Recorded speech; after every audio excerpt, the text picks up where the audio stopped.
Reka ngusuhuze nguhe ikaze kuri Forbes Official, wowe udahwema kutwereka ko tubanye mu biganiro byacu bitandukanye. Turi kuwa mbere tariki ya 11 z'ukwezi kwa gatanu umwaka wa 2026. Nge tugiye kubana ni Joseph Iradukunda. Reka duhere kuri breaking news muri Kivu y'Amajyaruguru, iy'Amajyepfo ndetse no mu bindi bice bitandukanye bigize uburasirazuba bwa Repubulika ya Demokarasi ya Kongo. Igikomeje kuvugwa ni kumanika amaboko kwa M23. Bamwe bakomeje kwibaza bati ese noneho Tshisekedi ikarita ye yaba imaze kurya?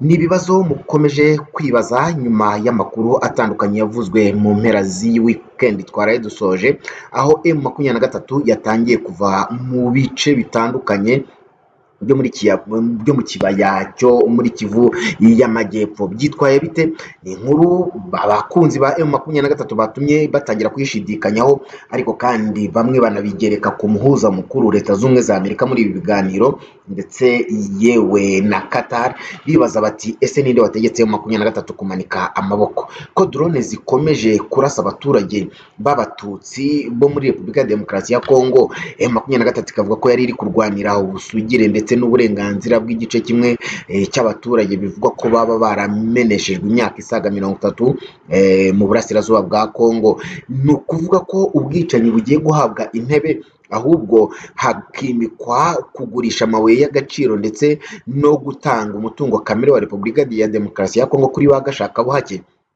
Ibyo byose ni ibikomeje kwibazwa. Ibitangazamakuru bitandukanye byanditse bisobanura icyabaye kuri M23, aho nari maze kubikubwira. Amasoko atandukanye y'amakuru ubu ngubu niyo ari kwemeza ko abarwanyi b'umutwe wa AFC M23 mu mpera z'iki cyumweru nyine bakuye mu birindiro byabo mu duce twa Sange, Bwegera, Rubezi, Ruvungi, Kabunambo ndetse n'inkengero zaho, maze bakerekeza mu mujyi wa Kamanyora muri iyo ntara ya Kivu y'Amajyepfo. Ngira ngo abamenyereye Repubulika ya Demokarasi ya Kongo mu burasirazuba bwaho, nakwereka ibice ngerageje kukwereka kuri iyi foto. Urabona Repubulika ya Demokarasi ya Kongo hano muri Kivu y'Amajyepfo, ibice bagiye bavamo M23 n'ahangaha N3 muri uyu muhanda na N5 bakoresheje. Muri ibi bice niho bivugwa ko bavuye, ibi bice nyine byegereye Kivu y'Amajyepfo ndetse n'umujyi wa Bujumbura. Uru n'uruzi rwa Tanganyika ku bamenyereye Repubulika ya Demokarasi ya Kongo. Uti habaye iki? Umunyamakuru wigenga ukorera muri Kivu y'Epfo niwe watangajije ibitangazamakuru mpuzamahanga, avuga ko M23 ndetse n'abategetsi bayo batangiye kuva muri utwo duce nari maze kukubwira haruguru. Byatangiye kuwa gatandatu. Utwo duce rero turi kuvugwa tukaba twarabereyemo imirwano ikomeye cyane mu kwezi k'Ukuboza k'umwaka ushize, mbere y'uko M23 ifata umujyi wa Uvira. Maze inyuma murabizi ko yaje kufata iwuvamo nyuma y'iminsi mike ku gitutu cya Washington. Yaje gusubira inyuma muri utwo duce rero turi mu ntera isaga kilometero 40 duherereye mu majyaruguru ya Uvira. Leta ya Kinshasa ndetse na Washington bakaba baragiye basaba ayo M23 gusubira inyuma ikagera Kamanyora, aho uwo mutwe nyine wafashe kuva mu kwezi kwa Gashyantare cyangwa ukwezi kwa kabiri mu mwaka ushize, mbere y'amasezerano ya Washington yasinywe muri Nyakanga muri uyu mwaka nyine ushize. Uwo muri sosiyete sivile ya Warungu ukorera Kamanyora utifuje gutangazwa amazina ye, mu butumwa rero bwanditse yavuze ko ibikoresho by'intambara ndetse n'ibimodoka bya M23 byageze Kamanyora, byatangiye kugera Kamanyora guhera kuwa gatandatu nijoro muri iki cyumweru dusoje. Kamanyora iri ku ntera y'ibirometero 75 mu majyaruguru ya Uvira, ndetse ni hafi ibirometero 50 mu majyepfo y'umujyi wa Bukavu. Ni umujyi muto w'amateka maremare uri ku nkengero z'umupaka, aho hakurya urebana n'umujyi wa Bugarama mu karere ka Rusizi nyine ho mu Rwanda.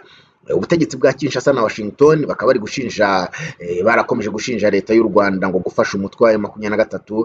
Gusa ibi ni ibirego muzi neza ko u Rwanda rwagiye rubihakana mu bihe bitandukanye, maze u Rwanda rwo rwatangaje ko rufitanye imikoranire na M23 kubera ko M23 ari igenzura ibice bihana imbibi n'u Rwanda kandi hakaba havugwa umutwe wa FDLR ugizwe na bamwe mu basize bakoze jenoside yakorewe abatutsi mu Rwanda bakomeje no guhungabanya umutekano w'u Rwanda, ari naho iyo mikoranire na M23 ishingiye kugira ngo u Rwanda rukomeze gukumira ibitero bya hato na hato ku banyarwanda byashakaga gukururwa n'uyu mutwe wa FDLR wagombaga gusenywa na Repubulika ya Demokarasi ya Kongo ariko ntubikore. Ibirego bya M23, ibirego byatangiye kuvugwa ko hariya muri biriya bice M23 yavuyemo, abantu batangiye kubigereka kuri Leta Zunze Ubumwe za Amerika, aho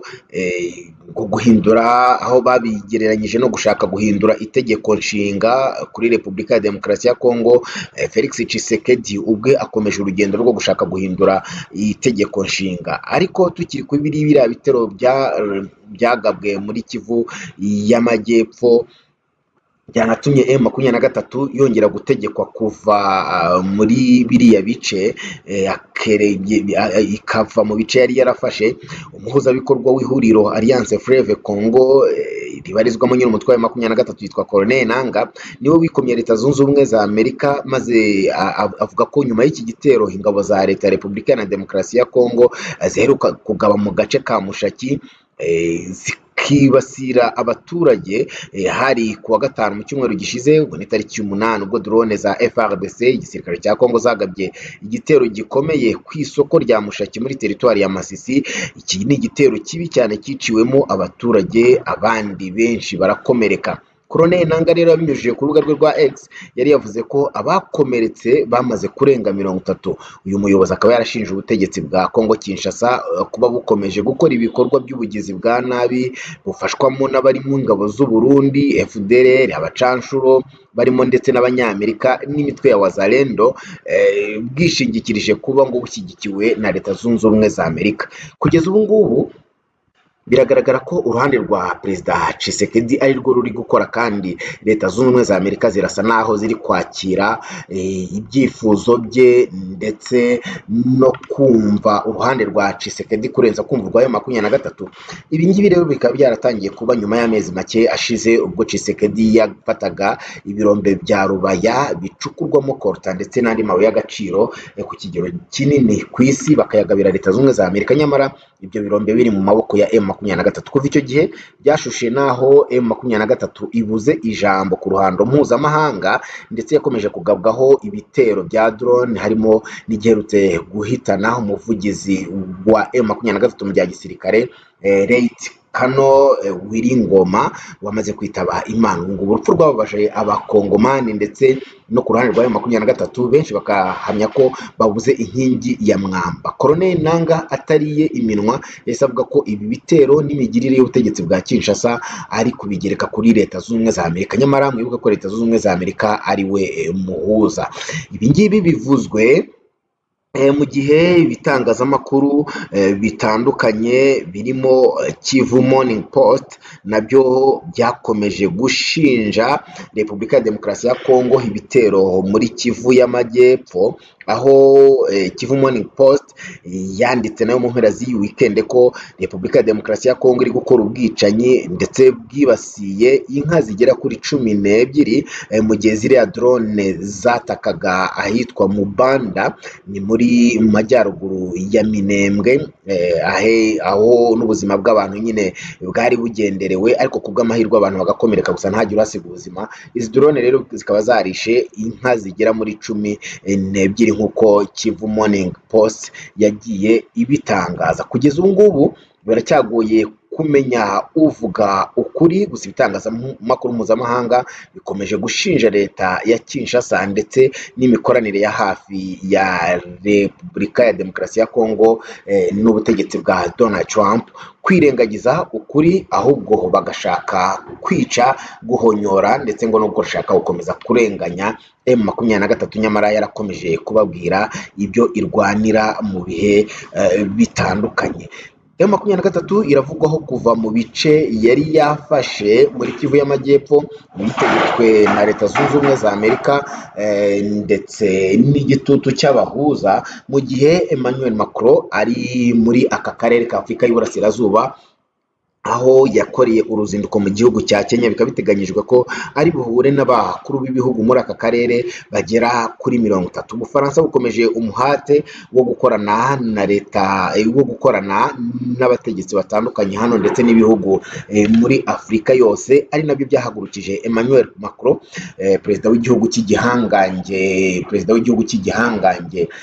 cy'Ubufaransa, akomeje umuhate we wo gushaka imikoranire n'abayobozi ba hano muri Afurika. Murabizi ko OIF cyangwa se wa muryango ugize ibihugu bikoresha ururimi rw'igifaransa wongeye wari uri kuyoborwa na Madamu Mushikiwabo Louise w'umunyarwandakazi, ndetse lobbying zo kongera kumushakira amajwi yo kuyobora indi manda muri uyu muryango zirakomeje, ariko birasa naho byatangiye gufata indi sura nyuma yaho Emmanuel Macron atangarije ko ururimi rw'igifaransa aho rukoreshwa muri Afurika y'Iburasirazuba byuzuye ari muri Repubulika ya Demokarasi ya Kongo. Ntabwo yigeze avuga u Rwanda, ibyatumye abantu batangira kugira impungenge bavuga bati ese uyu nguyu ntashaka kwima umunyarwandakazi amahirwe.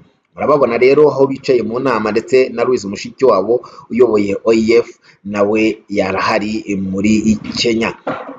Aya makuru rero akaba navuga ko atari meza muri lobbying abanyarwanda bari gukora yo kugira ngo Louise Mushikiwabo yongere garuke cyangwa se yongere ahabwe iyi nkoni y'ubushumba muri OIF. Ibibazo bikuri M23 byo kuva mu duce yari yafashe bakabitwerera Leta Zunze Ubumwe za Amerika, bagatwerera ubutegetsi bwa Kinshasa kudashaka gukemura ikibazo, ahubwo bagashaka impamvu bakomeza kwakiuzinga ibihugu by'abaturanyi, byanagarutsweho n'umukobwa witwa Noella Muhamiriza.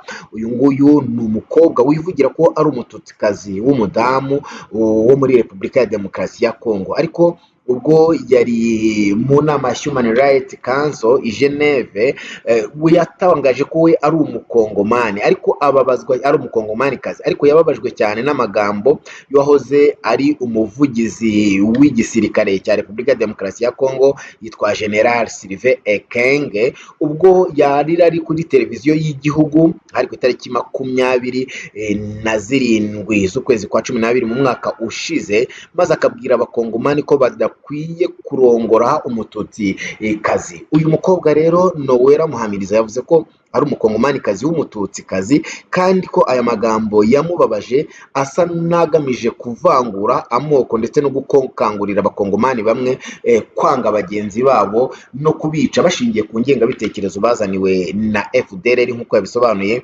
FDLR igizwe na bamwe mu basize bakoze jenoside yakorewe abatutsi mu Rwanda, igahagarikwa na RPF inkotanyi mu 1994. N'ubwicanyi ni jenoside yakozwe mu gihe cy'iminsi 100, ndetse ubu ngubu abanyarwanda tukaba turi muri icyo gihe cy'iminsi 100 kwibuka ku nshuro ya 32 jenoside yakorewe abatutsi, aho insanganyamatsiko y'umwaka igira iti twibuke twiyubaka.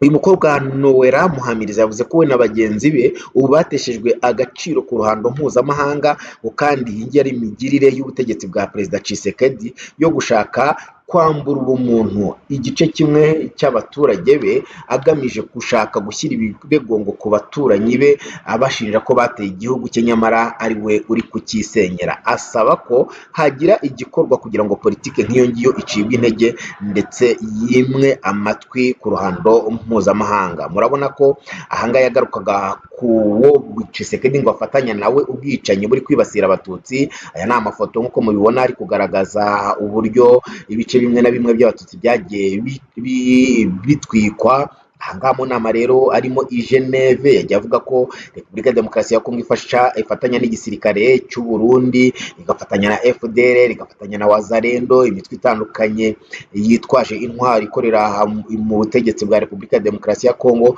ngo bose bakomeje gushyira mu bikorwa umugambi wo gushaka extermina cyangwa se kurangiza ubwoko bw'abatutsi, nyamara nabo ngo ari abakongomani nk'abandi. Asaba rero umuryango w'abibumbye kugira icyo ukora kuri ibyo birego kugira ngo M23 ihabwe agaciro. Nubwo bwose ibingibi byose rero biri kuvugwa birasa naho bikomeje kwimwa amatwi mu buryo bumwe cyangwa ubundi, kuko tuvugana nk'uko nari natangiye mbikubwira, M23 yamaze gutegekwa kuva mu birindiro nk'uko amasoko atandukanye y'amakuru yakomeje kubyemeza, avuga ko nyine abarwanyi b'umutwe wa AFC 23 mu mpera z'iki cyumweru bavuye mu birindiro byabo mu duce twa Sange, Bwegera, Ruberizi, Ruvungi, Kabunambo ndetse n'inkengero zaho, maze bakerekeza mu mujyi wa Kamanyora. Byose bikaba biherereye mu ntara ya Kivu y'Amajyepfo. Utu duce twose turimo Ruberizi, Ruvungi, Kabunambo ndetse na Bwegera tukaba twari duherereye ahitwa Masisi, twari duherereye muri gice kimwe kirimo abanyamurenge bakomeje guhangana n'ubutegetsi bwa Kinshasa, busa naho bwamaramaje ko bugomba kuzajya bukomeza kubagabaho ibitero mu buryo butunguranye kandi bigatwara ubuzima bw'abantu. Ni ibibazo rero abantu bari bakomeje kwibaza bavuga bati ese M23 biragarukira hehe? Mu biganiro biherutse kubera mu Bubiligi, biherutse kubera mu Busuwisi, mu mbabarire, byari byemeje ko Repubulika ya Demokarasi ya Kongo na M23 batangira cyangwa se bakomeza urugendo rwo kubahiriza agahenge, kugabanaho ibitero bigahagarara, maze impande zombi zigahana imfungwa z'intambara. Ibi byose nta cyakozwe kandi hashize ukwezi n'indi minsi ibyo biganiro birangiye. Gusa ubutegetsi bwa Kinshasa bwakomeje kugaragaza ko bugifite inyota yo gukoresha imbaraga ku kibi n'ikiza. M23 rero ivuzweho kuva mu bice bimwe byo muri Kivu y'Amajyepfo yabitegetswe na Leta Zunze za Amerika. Nyuma yaho hakomeje kuvugwa amakuru ashinja igihugu cy'u Burundi, Repubulika ya Demokarasi ya Kongo ndetse n'umufasha wabo Afurika y'Epfo ngo gushaka gukuraho ubutegetsi bw'u Rwanda, bakaba biteguye gutera u Rwanda baciye mu burasirazuba bwa Kongo. Bakavuga rero ko ibyo bizagerwaho uko M23 itagifite ibice byose yambuwe. Ntawamenya ushyigikiye uyu mugambi, ariko byari byavuzwe ko Umubirigi yaba afitemo akaboko, ndetse hari n'intwaro zimaze kuza inshuro ebyiri. Zaje bwa mbere zarahiye mu bubiko bwaho muri Bujumbura muri Repubulika mu Burundi, izindi zikaba zaraje mu minsi ishize zizanywe n'indege y'Ububirigi nk'uko amasoko atandukanye yagiye abivuga. Gusa kubiverifiya kuri kwabyo nabyo byari bikigoranye. Bakavuga rero ko umugambi wo gutera u Rwanda ugihari, ariko mu minsi ishize duherutse kumva nanone izindi verisiyo, aho abategetsi barimo Yoweri Kaguta Museveni wa Uganda, William Samuel Ruto wa Kenya ngo ashobora kuba barahamagaye Evariste Ndayishimiye bamubwira ko ashaka gukangura ngo yisinzirije agerageza gushaka gutera u Rwanda, ndetse banamubwira ko iyo ntambara naramuka yishoje ku Rwanda ngo atazamaraho iminsi 3. Byakurikiye indi speech cyangwa se indi mbwirwaruhame ya Felix Tshisekedi, nawe uherutse kuvuga ko ngo yaba yarashutswe akabwirwa ko afite igisirikare gikomeye ko yatera u Rwanda, aho we yari byivuye bati baranshutse, ubwo yari ari kuganira n'inteko ishinga amategeko, ari no kubashyiraho umushinga wo kuba yahagarika amatora, kuko avuga ko igihugu kitakwinjira mu matora hakiri intambara mu burasirazuba bwa Repubulika ya Demokarasi ya Kongo, ndetse banareba uburyo bahindura mu itegeko nshinga uburyo imanda zakiyongera. Ibi byose arabikora, ariko kandi akanarwanywa n'abantu batandukanye bari mu butegetsi bwa Repubulika ya Demokarasi ya Kongo, bakomeza kumwibutsa ko niyibeshya agakora ikosa agahindura itegeko nshinga bitazamugwa neza, kandi ko bazakomeza kumurwanya.